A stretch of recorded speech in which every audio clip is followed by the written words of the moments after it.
అందరూ నమ్మాలిరా యేసయ్యే దేవుడని ఎలుగెత్తి చెప్పాలిరా రాజులకు రాజని.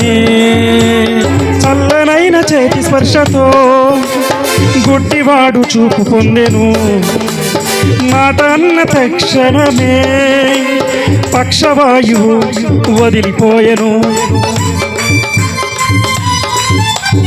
చల్లనైన చేతి స్పర్శతో గుడ్డివాడు చూపు పొందెను, మాట అన్న తక్షణమే పక్షవాయువు వదిలిపోయెను. యేసయ్య మాటలో విడుదలున్నది, యేసయ్య స్పర్శలో స్వస్థతున్నది, యేసయ్య చూపులో క్షేమమున్నది, యేసయ్య ప్రేమలో ఆదరణ ఉన్నది. యేసయ్య మాటలో విడుదలున్నది, యేసయ్య స్పర్శలో స్వస్థతున్నది, యేసయ్య చూపులో క్షేమమున్నది, యేసయ్య ప్రేమలో ఆదరణ ఉన్నది. అందరూ నమ్మాలిరా యేసయ్య దేవుడని ఎలుగెత్తి చెప్పాలిరా రాజులకు రాజని.